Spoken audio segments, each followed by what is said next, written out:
Alors, la formation a été assurée par le centre de formation agréé du Cercle des nageurs de la région de Basse-Terre, puisque nous avons un agrément depuis bientôt 8 ans, qui est renouvelé tous les 2 ans avec des contrôles chaque année, aussi bien de la sécurité civile que du ministère de l'Intérieur et également de la Fédération française de sauvetage et du comité régional de sauvetage et de secourisme dont nous dépendons et auquel nous sommes affiliés. Et nous avons donc une école de formation avec des instructeurs nationaux qui sont des formateurs de formateurs, également des moniteurs donc, de secourisme. Et donc chaque année nous intervenons et nous sommes extrêmement heureux de cette opération au sein de la collectivité donc, de la ville de Basse-Terre.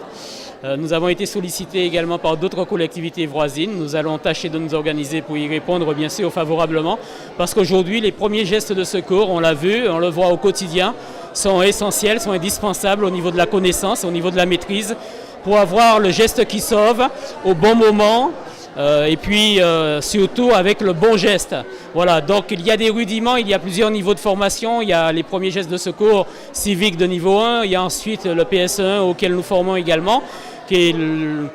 les premiers secours en équipe, et puis également le monitorat et puis la formation au monitorat. Par conséquent, ce premier stade est un stade encourageant, est un stade innovant pour certains. Ce qui est appréciable dans cette démarche, c'est qu'elle est solidaire, que c'est une démarche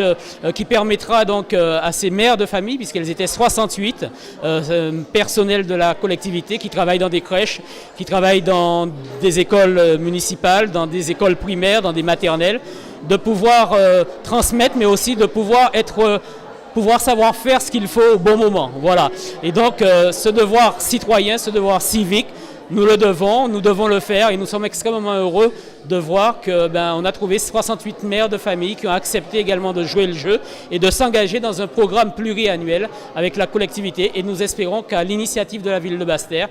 d'autres collectivités, d'autres comités d'entreprise, d'autres associations, nous intervenons également dans le milieu scolaire, d'autres établissements scolaires suivront cet exemple parce qu'aujourd'hui, nous devons tous être en mesure au moins de maîtriser les premiers gestes de secours civique de niveau 1, c'est capital, c'est vital. La qualité du service public, c'est quelque chose de très important. La municipalité est engagée dans ce programme.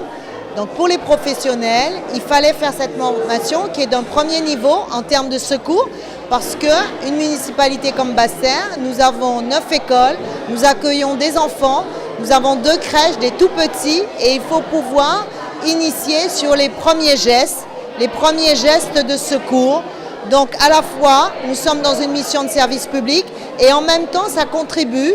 par l'amélioration des compétences à professionnaliser nos agents pour que demain, à la fois, ils se sentent utiles, qu'ils soient en capacité de donner ce service de qualité, mais qu'ils se sentent bien au travail. C'est aussi cela, la gestion des ressources humaines. Un personnel formé, c'est un personnel qui se sent bien au travail, c'est un personnel qui est performant, qui assure des missions de service public de qualité dans l'intérêt de tous pour faire en sorte que tous les citoyens se sentent bien pris en compte dans les sujets qui sont les leurs.